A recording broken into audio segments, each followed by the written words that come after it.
Und herzlich willkommen zurück zu Hellblade, Senua's Sacrifice. Ja, ich weiß, das Spiel ist vorbei und ja, wir haben eigentlich ja alles gesagt, was zu dem Spiel zu sagen ist, sag ich mal. Wir haben es durchgespielt. Ich habe versucht, so ein bisschen eine Synopse zu ziehen am Ende des Spiels. Aber ich habe hier noch was entdeckt, da unten, da. Und ja, das ist so eine Art Making-of, mehr oder weniger. Und da erzählt der Hersteller noch ein bisschen was davon. Und ja, ist natürlich jetzt nicht unbedingt mein großer Inhalt, aber ich fand das sehr interessant. Deswegen will ich das auch nochmal aufnehmen für euch. Und ja, dann könnt ihr euch das auch mal anschauen. Beziehungsweise, ihr könntet euch das Spiel ja auch selber holen. Und ich habe es ja schon selber gesagt, ähm, ja, spielt es tatsächlich auch selbst, weil das Angucken ist natürlich schon schön und gut, aber das selber zu durchleben in dem Sinne ist eine ganz andere Erfahrung, aber davon mal ab. Aber ich fand, das ist eine ganz coole Sache, diese Hellblade-Funktion in Anführungszeichen. Also da erzählen die halt, woher das Spiel ist und so weiter. Aber ich will auch gar nicht so viel jetzt darüber labern. Von daher sage ich einfach mal, ich klicke da mal drauf und los geht's. Ne? Nochmal besten Dank fürs Zusehen und viel Spaß mit diesem kleinen Beitrag. Tschüss. Stormy seas and lost souls. Who is it? She's dreamt of this before. It's coming. Is it? Is it? Is it? They say dreams are visions of our memories, thoughts and fears, as seen by our inner eye.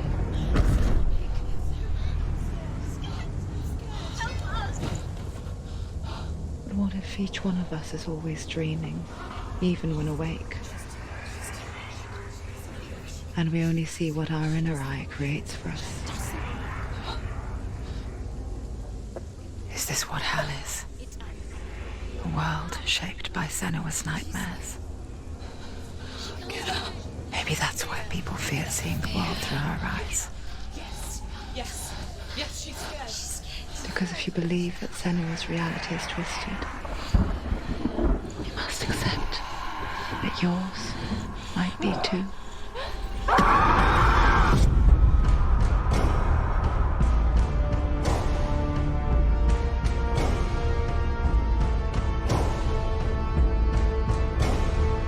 Hellblade: Senua's Sacrifice is a video game about Senua, a Celtic warrior on a vision quest into Viking territory.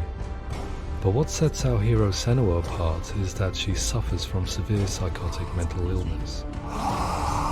He knows she's getting closer. He can feel her coming closer. She's getting closer. They're watching. The original idea for Hellblade was to create a classic hero's journey, a journey of suffering, but one where the fantasy world is not another planet or alternate universe, but a world that is constructed in Senua's mind. But to do so would mean putting psychotic mental illness at the center of the experience, a subject that is still considered taboo, and a challenge that was both terrifying and exciting in equal measure. In Hellblade, the starting point was a newly discovered Celtic goddess called Senuna in Ashwell, Hertfordshire. When first discovered, her name was thought to be Senua, a name which I liked and kept. I wondered if Senua might have been a Celtic warrior like Boudica who stood up to the Romans.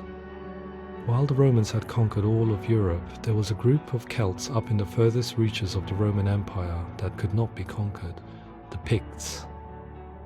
And so the Romans built a wall, called Hadrian's Wall, that spans across Britain from sea to sea to keep the Pictish barbarians at bay. The Picts were known for their war paint, painted on with woad, and their matted hair clumped with lime. And so Senua would be a barbarian Pict in this image. What's your name? Senua. I haven't seen you before. I don't live home much. Oh, Zeno's daughter. I have to go. Wait! Orkney is off the coast of Scotland and was inhabited by the Picts, steeped in history and mystery, and so I made Orkney Senua's home and set the stage for a crisis. In the late 8th century, the first Vikings landed on the Orkney Islands, The population of the Picts crashed thereafter, replaced by the Norsemen of the 9th century. Were they wiped out? We don't know for sure, but it would seem likely given the reputation of the Vikings. The Northmen's brutality is legendary. High-ranking leaders and chieftains of the tribes they conquered were often offered as sacrifice to their gods. The most brutal of these sacrifices was known as the Blood Eagle. I imagine Senua as a young female warrior who returns home from exile to find her partner, Dillion, brutally sacrificed to a Norse god by these hellish warriors from a faraway land. I imagine the horror of this moment and how it would have dragged her deep into mental torment.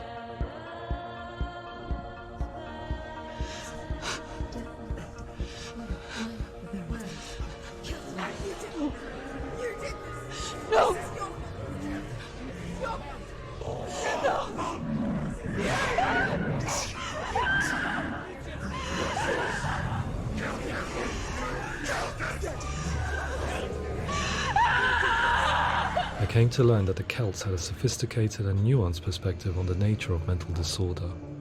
One term they used was gelt. A gelt is a man or woman who has been driven mad by a curse, battle trauma, or grief. The gelt would take to a life in the woods in search of penance, punishment, and purgation. And so Senua became a gelt, cursed by darkness, looking for redemption in the wilds. Another word the Celts used in reference to mental disorders was druth, meaning fool, or liar, one who utters the words of God. They tell of the mad sinner who flees battle into exile and takes on a beastly nature, growing feathers on his body. The character called Druth in Hellblade is based on a little-known person called Findan, an 8th century Irish Celt who was captured and enslaved by the Vikings, but eventually escaped to Orkney where he became a monk. I will tell you my stories of hell, if I may walk with you. Upon meeting Senua, it would be his stories that fuel her quest deep into their world of gods. The Northmen say the world will come to an end. The sun will grow black, the earth will sink into the sea, the stars will disappear, fire and water will meet, flames will play against the sky. The heavens and earth and all the world will be burned, all the gods will be dead, and the warriors of Valhalla and people everywhere. Senua, prepare yourself for Ragnarok, for it is nigh. So the stage was set for a new adventure, a journey into the Norse underworld called Hell, a vision quest fueled by madness and myth, a fantasy that was created by Senua's own mind, and one that we would experience through her eyes. This is your mission. This is your quest. There is nothing else left. To make a game about a warrior with psychotic mental illness as its central theme was fraught with danger. Mental illness such as psychosis is still taboo and rarely acknowledged in a century of cinema, never mind the new medium of games. Where it does feature, it often conflates psychosis and psychopathy associated with a lack of empathy. It is unfortunate that these two words sound so similar that they are used interchangeably in media. I must admit that I didn't have to look very far to discover my own ignorance of the subject. So we reached out to Paul Fletcher, psychiatrist and professor of health neuroscience at University of Cambridge. Psychosis is a descriptive term, and it refers to having a loss of contact with objective reality. So it's characterized by two main sets of symptoms. One of them is hallucinations, where somebody experiences perceptions when there is no actual objective thing out there to perceive. You're already dead. Who are you? And the other is delusions, where somebody comes to very often bizarre, unpleasant, frightening beliefs when there's no good evidence in favor of them. There's no doubt about it. The source of the darkness is in Helheim. And the goddess Hela holds his soul there. We reached out to Welcome, a biomedical research charity that spends billions on research and awareness programs aimed at improving health. Mental health hasn't always been presented in the media in a way that is particularly helpful. It can be challenging to engage people with the subject matter, and there are a lot of preconceived ideas about mental health, and particularly schizophrenia and psychosis. So we hope our support allows the team to continue to collaborate with Paul Fletcher and with those who have experience of psychosis to create a game that provides a fresh perspective on the condition and allows audiences to engage with it in a way that just wouldn't be possible in any other medium. What started out as a brief consultation convinced me that we were only scratching the surface of an immensely deep and interesting subject that could enrich and change the very nature of the game. That's cool. Thanks so much for coming here. Pleasure. Thanks. It's really interesting for me. I'd love to be involved. It's fascinating. Our understanding of psychosis is still very much a mystery, and ways of treating it are still primitive compared to physical illness. After all, it is easy to see the pain and suffering caused by physical diseases or physical trauma. It is not so easy to see the mental suffering and trauma of severe mental illness. But what if we could find a way to see it? Games are capable of drawing you in for hours on end, playing the role of a character who is different from you, experiencing their perspective, and actively involving you in a world that functions with a different set of rules.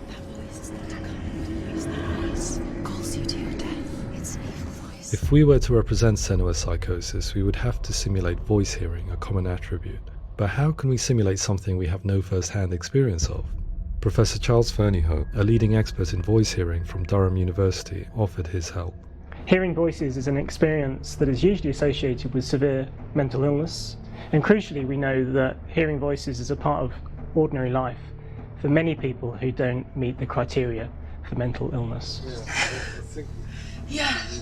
Oh, that's not him in real life. We know voices vary according to where they appear in space. Voices can appear far away in the distance, they can appear right there in your ear, they can seem to be coming from inside your head. Based on the information Professor Fernyhough provided, I put together a sound brief and invited some actors to the studio.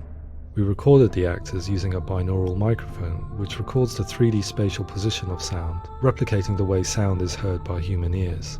It gives you an incredible sense that the person you are listening to is right there beside you. Can't see how she's going.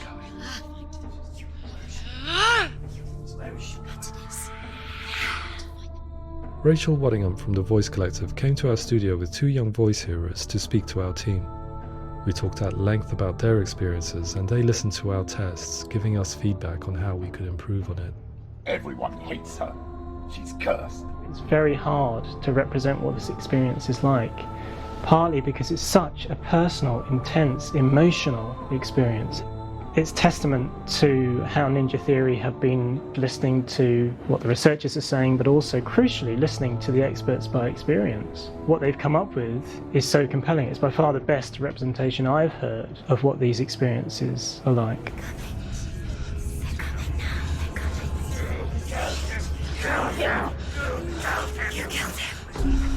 Other common attributes of psychosis are visions and flashbacks.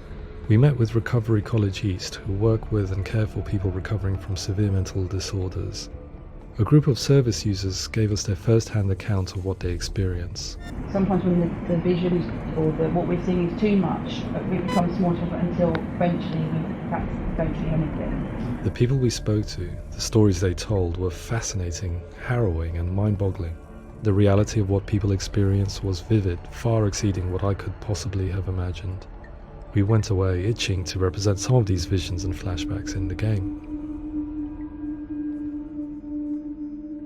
As we all know, my heart is so, love is so far away. Don't you know how I wanna feel deeper? I could never know how you grow, all these days are killing me. Now I see deep in me insanity does unfold. I just wanna feel deeper, deeper. I just wanna feel deeper, deeper.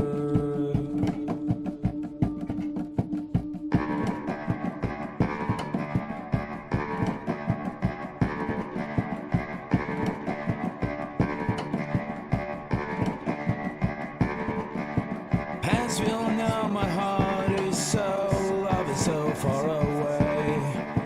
Don't you know how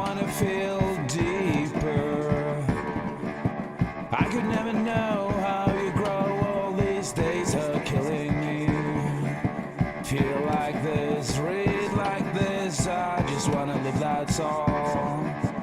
I just wanna feel deeper, deeper. I just wanna feel deeper, deeper.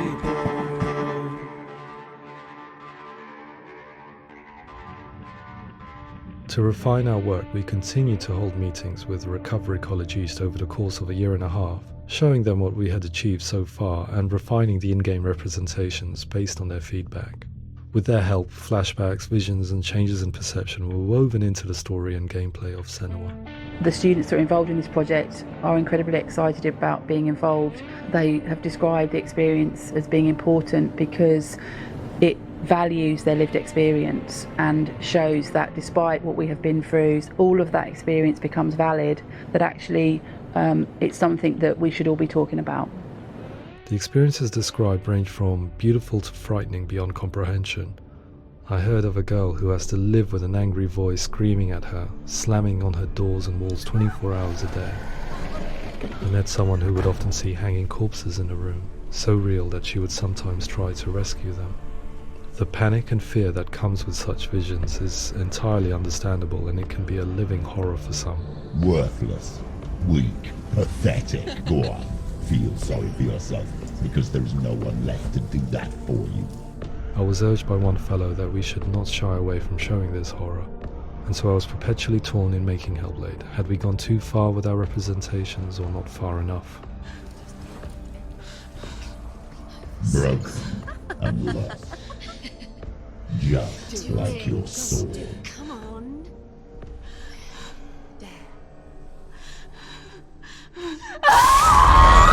In some ways, voice hearing and visions were the low-hanging fruit, so to speak.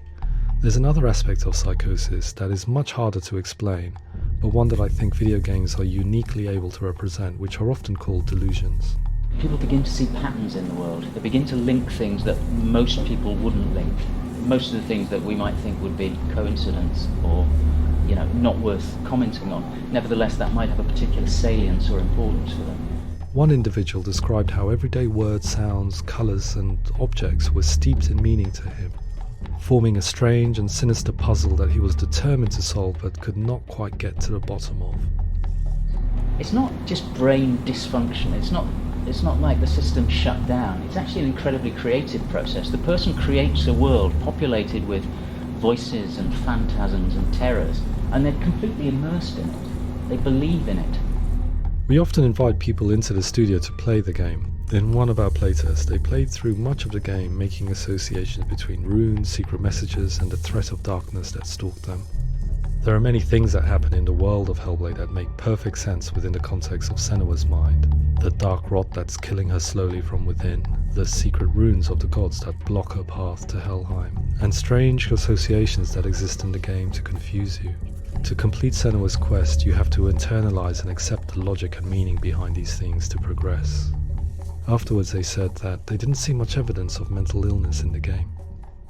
People with delusions of all sorts would argue the same thing, that they are not aware of their experience being abnormal in any way. I need this sword.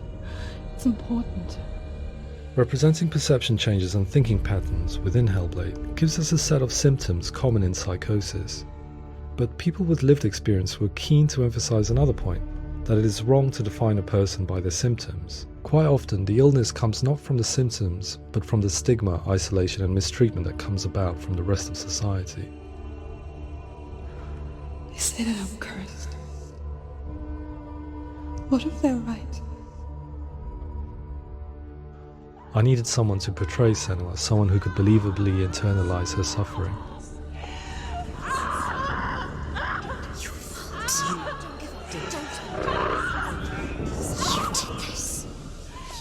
Melina Jurgens, our video editor, had been a stand-in for Senua over a few months while we perfected our motion capture techniques. Without realizing it, she had already auditioned for the role, and I knew her well enough to know that I didn't have to teach her to act, but to relive her own internal pain. As often is the case, those who have suffered mental anguish are never far from us.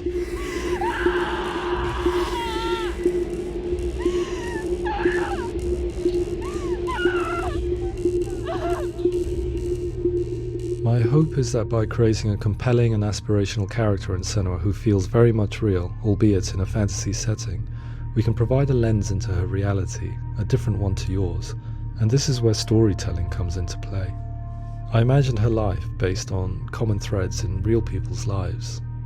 She was always prone to psychosis as a child. Her mother Galina also heard voices and had visions, so perhaps there was a genetic aspect. Or perhaps it was cultural, as she lived within a world without science, of gods and superstition, as exemplified by her druid father Zimbal. Psychosis developed in her late teens to early 20s and was exacerbated by stigma and isolation at the hands of the clansmen and her father. This darkness. It's spreading. The trauma of seeing her lover Dillion sacrificed tips her over the edge, making her remodel her reality around a concept that connects everything: the darkness. So the question is, what Senua experiences real?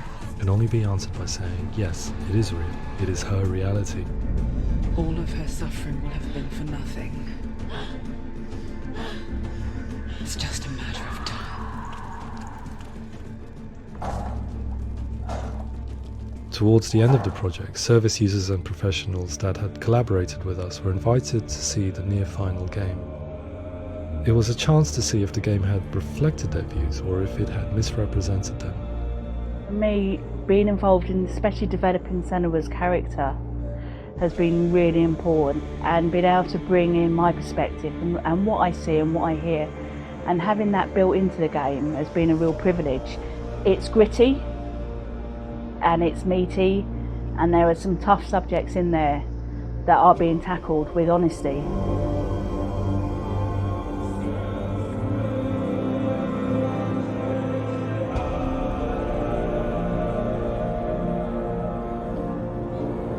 I was blown away by it today, absolutely blown away. It was just fantastic to get the opportunity to use our lived experience in a very creative way. There's nothing tokenistic about the work we've put in. It feels like we've been listened to, things have been taken on board, and I think there was a lot of realism in the game itself, and it feels very authentic.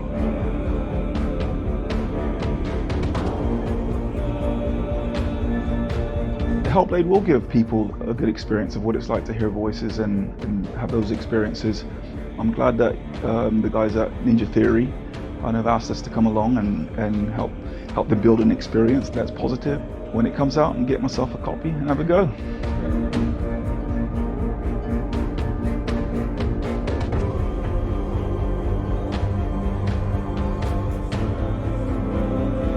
I think all the way through I was really inspired by how the conversations have translated into the game in a way that I think I didn't imagine was possible. So wonderful, really wonderful.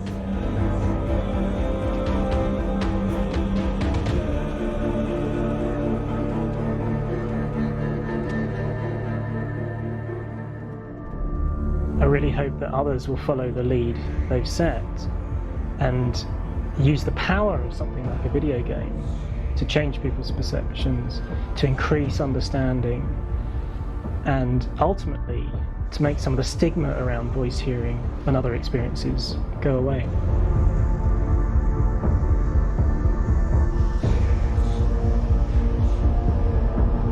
For me, it was really exciting to see something that I explore scientifically being represented so beautifully in a character who's trying to penetrate the mysteries of the environment in which they've been placed, with all of this strange uncertainty and noise and conflicting information that they're getting. I'm very excited by this way of trying to represent mental illness, because I think it actually might be offering us insights that we wouldn't get from pure scientific explorations, and actually giving us quite an empathic view of what it might be like.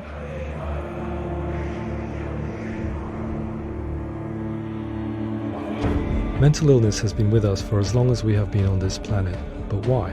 Why hasn't evolution stamped out this weakness from within our gene pool? I often pondered this question until I realized that the question had an inbuilt flaw. It assumes that being and thinking differently is a weakness. The only reason we have computers, spacecraft, medicine, poetry, art, and yes, even video games is because individuals were able to simulate new abstract realities in their minds and share them with the rest of us. We need people to be willing to see differently in order for us to progress and survive as society. And we need to be open to these new ways of seeing. And it is this spirit that motivated me to create Senua's story and share it with you.